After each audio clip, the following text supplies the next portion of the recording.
I need you to slow down for a few minutes and really listen. Not to me, to yourself. Because what I'm about to share is not a motivational speech. It's not advice from a guru. It's a confession from a man who spent most of his life climbing ladders that were leaning against the wrong wall. My name is Thomas. I'm 82 years old.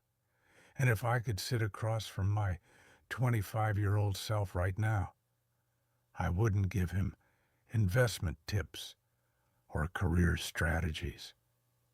I would ask him one question. What are you really chasing? Because I didn't understand that question for more than 50 years.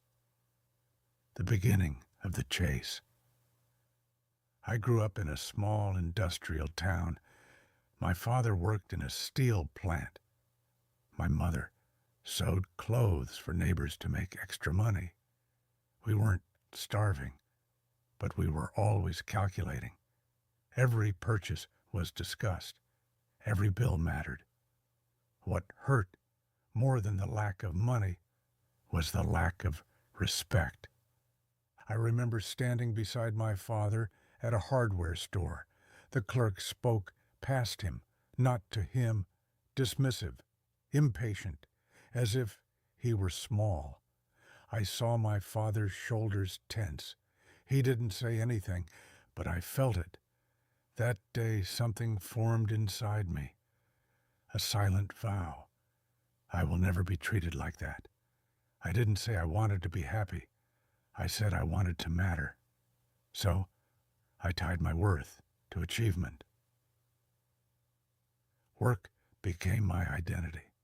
I worked harder than everyone around me, not because I loved the work, because I loved what I thought it would give me. Approval, status, security, validation.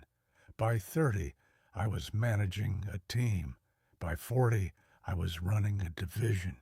By 53, I was sitting in an executive office with a view of the skyline and a title that impressed people at dinner parties. People stood up when I walked into meetings. They listened carefully when I spoke. My name carried weight. And yet I remember one particular evening. I was alone in my office after everyone had left. The city lights were flickering on. The building was quiet. I leaned back in my chair and waited.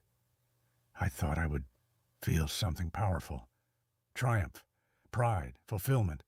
Instead, I felt restless, as if I had reached the top of a hill, only to see another, taller hill ahead.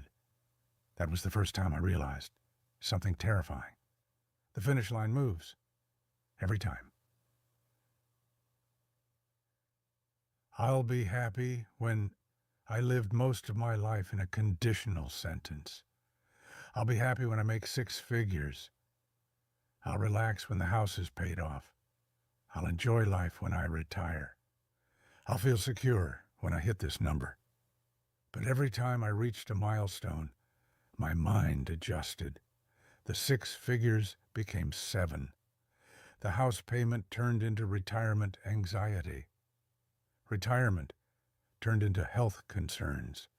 The circumstances changed. The unease didn't. Because the unease wasn't coming from my bank account. It was coming from me. The cost I didn't see success is expensive in ways no one warns you about. I missed my son's championship game because of a critical client dinner. I missed my daughter's school performance because I was on a business trip that could have been rescheduled. I told myself, this is for them.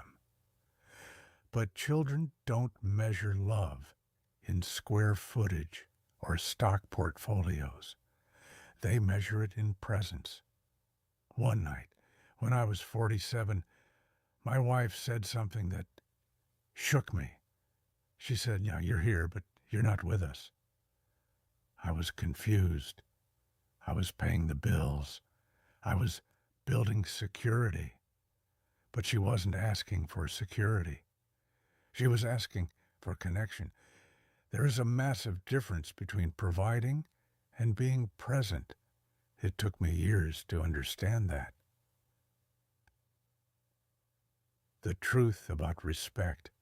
Remember how I didn't want to be invisible like my father? Well, I achieved the opposite. I became visible, respected, recognized. But here's what no one tells you. External respect doesn't automatically create internal worth. You can have applause and still feel uncertain. You can have titles and still question yourself at night. Because if you don't believe you are enough without the title becomes a mask, not a cure. I wasn't chasing money. I was chasing the feeling of being enough. And I thought achievement would deliver it. It doesn't. What I see at 82. When you reach your 80s, life becomes very honest. Many of my friends are gone. The conversations change. No one brags about job titles anymore. No one compares salaries. We talk about memories, regrets, moments we missed. I've noticed something striking. The unhappiest people my age are still competing, still comparing houses, still envying neighbors, still replaying old arguments, still wishing life had given them more. And then there are others, people with modest homes, aging bodies, fixed incomes. But they are light. They laugh easily. They sit quietly without needing to impress anyone. They aren't waiting for something to happen. They've stopped postponing their peace. What freedom actually feels like. I used to think freedom meant financial independence. No debt, no boss, no obligations. But I know wealthy people who are trapped in anxiety. They check markets obsessively. They fear losing status. They are terrified of decline. That's not freedom. Real freedom is internal. It's when criticism doesn't shatter you. It's when someone else's success doesn't threaten you.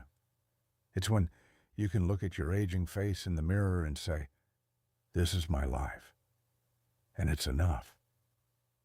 Freedom is not needing the next achievement to justify your existence. The hardest lesson. Here is the lesson that took me more than half a century to understand. You cannot earn your worth. You can build skills. You can build wealth. You can build influence. But your worth?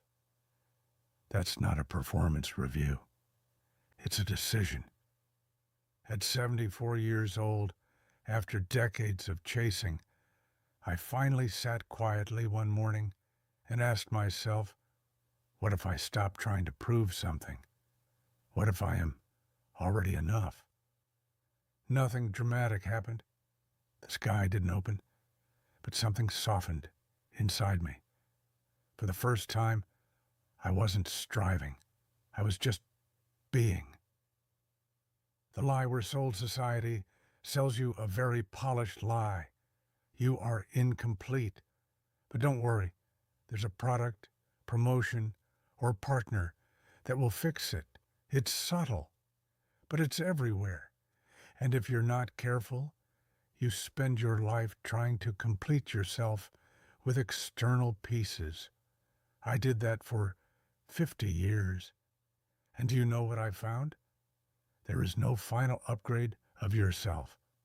Life will always present another challenge, another problem, another uncertainty. Waiting for everything to be perfect before allowing yourself to be at peace is like waiting for the ocean to stop moving before you swim. It will never happen. If I could tell you one thing, stop postponing your life. Stop living in the sentence, "I'll be happy," when that sentence stole decades from me. Happiness is not a destination you arrive at after enough effort.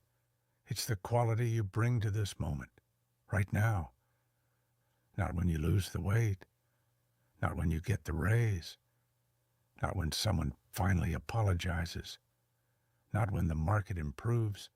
Now, this conversation, this breath, this ordinary day, you are already enough. I am 82 years old. I have made mistakes. I have chased illusions. I have wasted time trying to earn something that was never missing. And here is what I know with absolute certainty.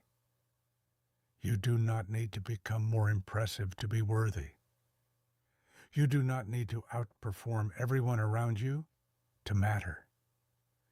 You do not need another milestone to justify your existence. You're already enough. Not because you achieved something, not because someone validated you, but because you exist.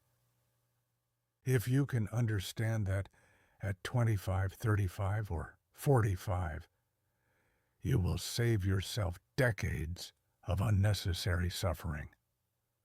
So let me ask you something honestly. What are you waiting for? What would happen if you decided today that you are not behind, not broken, not incomplete? What if you stopped chasing long enough to simply live? I learned this at 74. I am still practicing at 82. You don't have to wait that long.